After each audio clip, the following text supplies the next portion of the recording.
Hello students, welcome back. As I told you, after last video we'll start exercise 14.1. We'll go by question.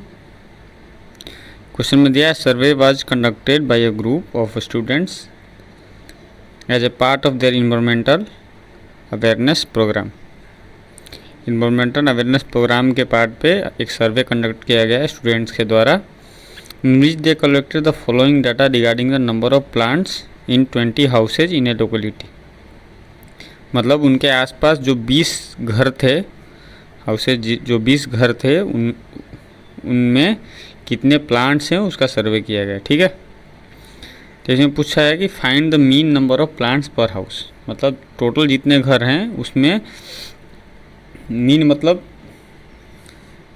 कितने plants पर house average है ना. तो इसमें दिया हुआ है नंबर ऑफ प्लांट्स, ये देखो नंबर ऑफ प्लांट्स दिया हुआ है, और नंबर ऑफ हाउसेस दिया हुआ है. ठीक है, ये दोनों चीज़ दिया हुआ है. अभी आगे और भी पूछ रहा है which method did you use for finding the mean and Y. अब ये बोल रहा है कि कौन सा मेथड हम यूज करेंगे एंड क्यों करेंगे. तो देखो सबसे बड़ी बात, क्वेश्चन को बनाने से पहले सबसे पहले ये समझना ज़रूरी है कि यहाँ पे ये क्या है. ये देख रहे हो, ये 6 to 8, 8 to 10, 10 to 12, 12 to 14. तो ये क्या दिया हुआ है, ये दिया हुआ है क्लास, है ना, 12 to 14. इसमें एक डिजिट नहीं है कि नंबर 12 में 3 पौधे थे, ऐसा नहीं दिया है.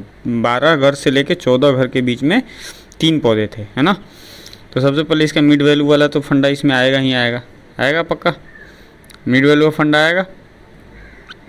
उसके बाद जब मिड वैल्यू वाला फंडा आ जाएगा तो हम उस पर डायरेक्ट मेथड लगाएंगे, है ना. डायरेक्ट मेथड आपने इससे पहले वाले वीडियो में देखा होगा. डायरेक्ट मेथड में क्या था, मिड वैल्यू लेके और summation F x upon summation F निकालते हैं. चलो देखते हैं कैसे करेंगे. तो सबसे पहले मैंने पहले बताया था कि पहले हमें एक टेबल बनाना पड़ेगा. ठीक है, तो सबसे पहले हमने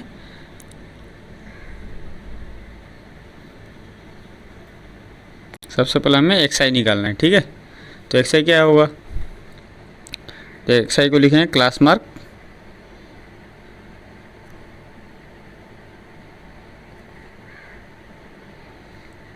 क्या होता है, अपर लिमिट. ठीक है, upper limit plus lower limit upon 2.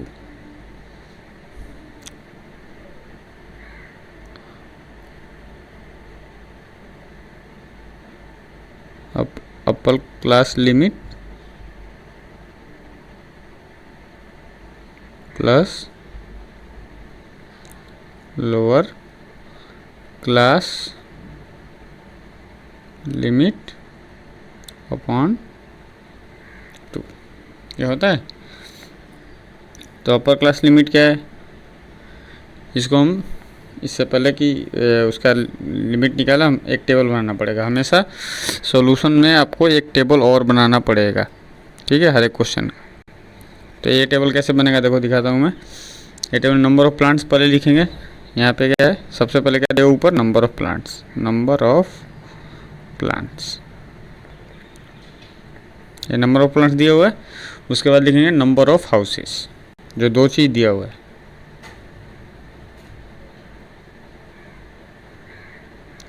क्योंकि इसमें क्लास है इसलिए डायरेक्ट वो वाला मेथड यूज नहीं कर सकते जिसमें summation F x upon summation F, ऐसा नहीं कर सकते क्योंकि यहाँ पे 0 to 2 है, यहाँ पे केवल 2 नहीं है. ठीक है, तो सबसे सिंपल सा है कि जहाँ क्लास है वहाँ पे वो summation F x upon summation F use नहीं कर सकते, है ना. तो नंबर ऑफ हाउसेज जाएगा, उसके बाद एक्स आई और उसके बाद एफ आई एक्स आई, है ना. तो नंबर ऑफ हाउसेज क्या है, एफ आई है ना. फ्रीक्वेंसी क्या है, देखो फ्रीक्वेंसी का मतलब ये होता है, मैं पिछले वीडियो में बताया हूँ, फ्रीक्वेंसी का मतलब होता है कि जो चीज़ें चेंज हो, जैसे यहाँ पे 2 से 4 प्लांट 2 घरों में है, 6 से 8 प्लांट 5 घरों में है, मतलब फ्रीक्वेंसी बढ़ती जा रही है, 5 हो रही है, यहाँ पे देखो 1 है कम हो रही है, तो फ्रीक्वेंसी मतलब 6 घर में 8 से 10 प्लांट है, दैट इज़ फ्रीक्वेंसी। 2 घर में 10 से 12 प्लांट है, दैट इज मतलब 2 घर जो है वो फ्रीक्वेंसी है। कितने घर में इतना प्लांट है तो दैट इज फ्रीक्वेंसी, ठीक है। तो नंबर ऑफ प्लांट क्या है, हम इसको टेबल एक बनाएंगे। तो नंबर ऑफ प्लांट्स पहले लिखेंगे 0 to 2, ठीक है। हाउसेज कितने हैं 1, ठीक है। अब हमें मीडियन निकालना है, इसका मिड वैल्यू निकालना है, तो 2/2 क्या होगा 0 प्लस 2/2, तो ये हो जाएगा 1, ठीक है। और एफ आई एक्स आई, देखो एफ आई ये है एक्स आई ये है, तो ये हो जाएगा 1, ठीक है। सेकंड के लिए देखते हैं, तो ये 2 to 4, नंबर ऑफ हाउसेज 2, इसका 2 4 का मिड वैल्यू कितना होगा 3, 4 प्लस 2/2, और एफ आई एक्स आई कितना हो जाएगा 6। इतना समझ में आया।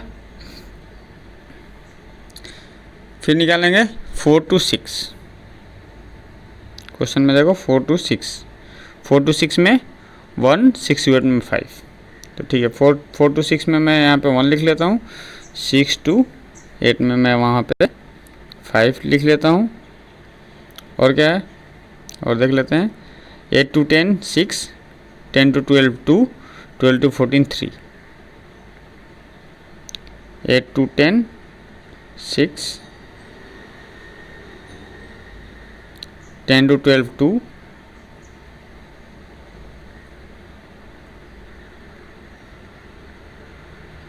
12 to 14 3, ठीक है। ये हमें दिया हुआ है, इसका आएगा वैल्यू हम निकाल लेंगे। ये कितना हो जाएगा, देखो ये दूसरा का हो गया यहाँ पे, तीसरा का हम यहाँ लिख लेंगे, ठीक है। चौथे का यहाँ, पांचवे का यहाँ, छठे का यहाँ, और सातवां आ जाएगा, ठीक है। तो ये देखो 4 to 6 का मिड वैल्यू कितना होगा 10/2, 4 + 6/2 दैट इज 5, तो ये कितना हो जाएगा 5, ठीक है। उसके बाद ये देखो इसका मिड वैल्यू निकाल लो, 6 to 8 का 7 हो जाएगा, तो हो जाएगा 35। उसके बाद 8 to 10 का कितना हो जाएगा 9, तो हो जाएगा 54, और 10 to 12 का हो जाएगा 22 अपन 2 11, तो ये हो जाएगा 11, दैट विल बी 22, और ये हो जाएगा 13, तो दैट विल बी 13 × 3 39, ठीक है। अब इसके इस टेबल के लास्ट में हम क्या, जो यहाँ पे दोनों का सम लिख देंगे। किसका सम, तो यहाँ पे इसका सम टोटल यहाँ पे 20 हो जाएगा, और यहाँ पे इसका सम लिखेंगे 162। अब देख लो जोड़ के, 2 1 3 4 5 9 6 15 2 17 3 20 हो गया 162। अब देखो अभी इसमें क्या है कि कोई भी जो वैल्यू है वो बड़ा नहीं है ना, तो इसमें हम क्या लिख देंगे, यहाँ पे लिखेंगे from the table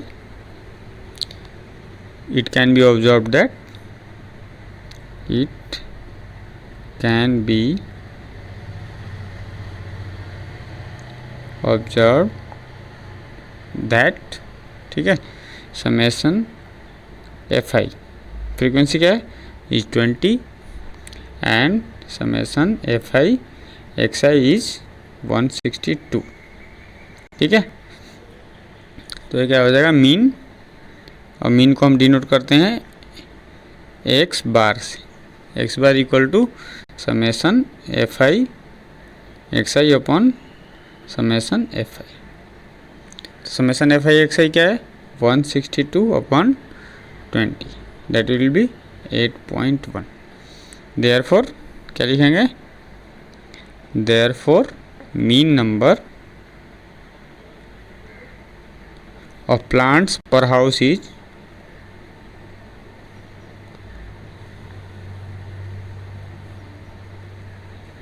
house is 8.1, मतलब 8.1 प्लांट पर हाउस है, दैट इज मीन वैल्यू, है ना।